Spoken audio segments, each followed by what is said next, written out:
Okay guys, today I'm going to be showing you how to install a reverse camera into the Toyota Hilux, and this is for the 2020 onwards Toyota Hiluxes, so anything with this style of radio. So these are the new ones with the dials on it, and this is a kit we're going to be using today. This is the AutoChimp AC-TOY-RC6. We're going to put this on our website. It's plug and play. This is a really easy installation. It installs in the passenger kick panel. The installation itself is basically just mounting the camera at the back, running the cables to the kick panel, and completely plug and play.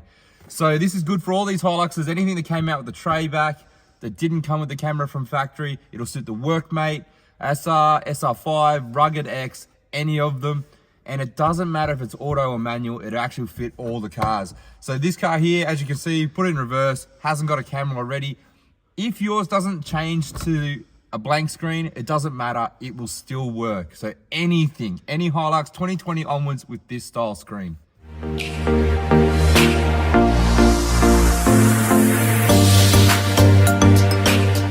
Okay, first up guys, I'm gonna show you what's actually in these kits. So the first step is you do have this camera. This is a little bracket mount camera.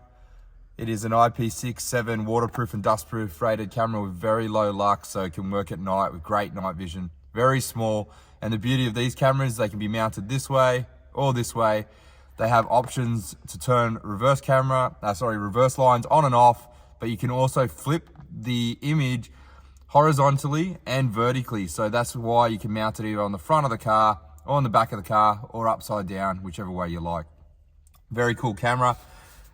This is the plug that's going to mount into the kick panel that allows the camera to work. It's actually going to come with some conduit, which is some split tubing for running your cables from the front to rear. It's also going to come with some cable ties, all included in the kit, and then your extension cable, which is also your power cable from your front to rear. And very simple and easy to use. This is actually going to plug directly into the kick panel. Very easy to do. It has a waterproof connector for the rear of the vehicle where you mount the camera, and that will plug into the kick panel. Very simple and easy to do. It also comes with some stainless steel screws and some double-sided tape. The first step is to dismantle the vehicle. We're going to work down in the passenger kick panel. It's really easy to remove. The first step is removing the tread plate along the side here, and it's simply done by putting your hand underneath it and pulling upwards, and the whole tread plate will actually just clip off. Very easy to do. Just pull it straight up. Put that aside so you don't scratch it. The next step is to pull the kick panel out. There is a little lug down in the top right hand corner just here, and you can undo it with your fingers. Just turn it anti-clockwise, turn it a few times, and it will pull off. There you go, very easy to do. From there, you want to pull this panel towards the back of the vehicle and inwards towards the center of the vehicle at the same time. So you put your hand on the top and pull it in towards the vehicle. And the reason for that is because the lugs on the back have a slight angle to them and you don't want to break them. If you do have them stuck in the vehicle, sometimes they'll stay in here. You can remove them and put them straight back into the plastic panel. Okay guys, so now we're at the back of the vehicle. The next step is to mount the camera. What we're gonna do is take the double-sided tape. You're gonna use that to put on the back of the camera and line up the holes. You choose where you're going to mount it. On this car, we're just going to mount it on the tray here. You can stick it up there and then drill your holes. We've pre-drilled this one. Stick it. And that will hold while you drill it in.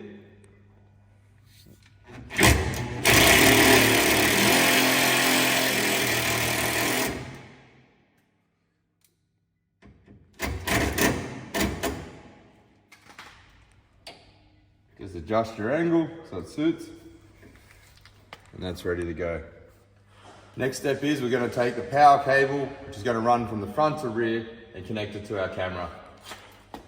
Undo the little cable ties that are holding it together.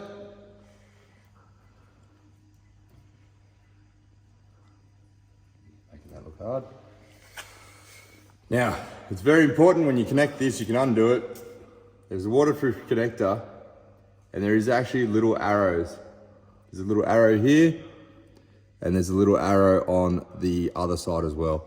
You want to push them together so they line up. Once that's connected, you can actually continue to put your split tubing to protect the cabling. And the easiest way to do your split tubing is to take the open end of it and slide it onto your cable, put it between your thumb and run it through. Made that look hard. Back. You would then continue to cover all your cables. Once you put the conduit on, you can then tie the cables up using the cable ties. Tie it however you like to keep the cables in position.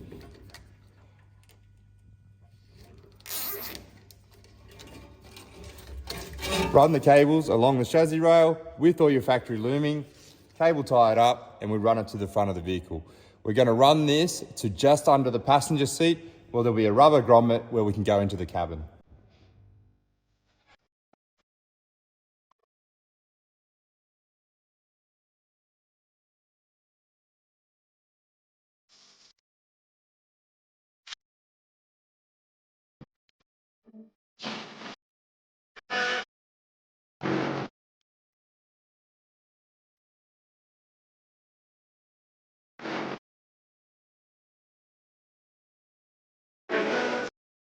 Okay, we've tied the cables all along the chassis. You'll come to about this point here, just about where the passenger seat is. And what there is a rubber grommet in about this location underneath the matting. We're going to show you under the car, but it's a proper rubber position where you can push the cables up, and you're just going to push your cable up through under the seat, and we're going to come out in this section. So from here, if we were to show you underneath, as you come under the car, you'll see this little rubber grommet, and that's where you're going to come through. What you can do is pull on that cable and pull the rubber grommet out. It will be quite dirty.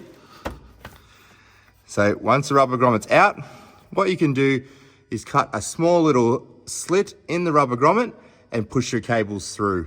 Then you would return the rubber grommet back to its position and push the cables up through the hole and grab them from inside the car.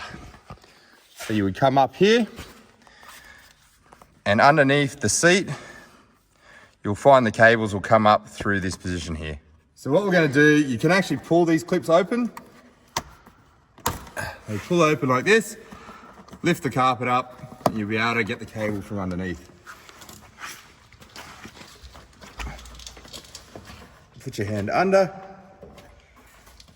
pull the cables out, very easy, and pull it through. So the next step, all you want to do, run your cabling through these little white clips.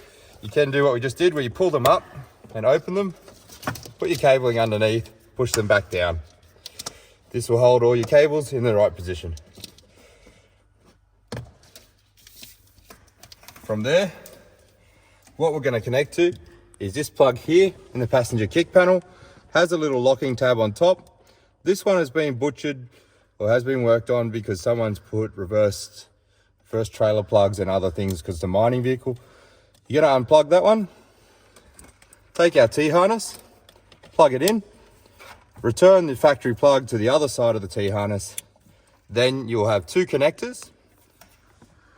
One will be directly for our reverse camera. We'll plug straight in, male to female. And the spare is just in case you ever want to remove your reverse camera, you can unplug it and return it to factory. At this stage, we don't need to do that. We're going to be leaving the camera in, so we'll leave it connected. Probably going to be left with a lot of excess cable. So what you want to do is tie that up. So the way we do that, just loop it around your hand. Gives you plenty of extra cable just in case you need to run it on some of the longer vehicles. Cable tie that up.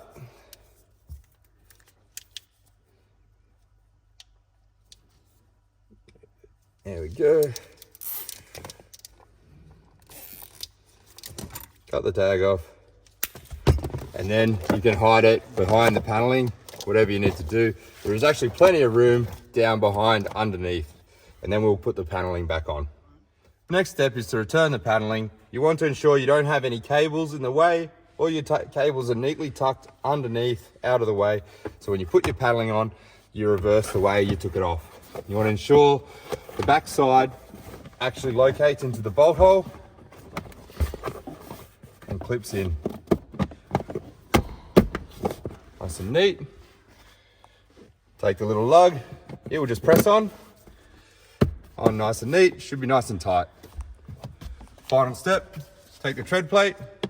Tread plate will only go one way. Make sure you don't get your mat in the way, and it will just press back on. And we're done. Done. Ew. Job's complete. Put it in reverse. Reverse camera comes up, completely adjustable. If you need to change the angle, change it at the rear. Comes with red, yellow, green guidelines on it. These are adjustable. You can turn them off by cutting the green loop that we showed you on the camera, and that will remove the guidelines. Again, if you cut the white loop and the blue loop, they will flip the image horizontally in case you were mounting the camera on the front of the car, or vertically if you're mounting it upside down.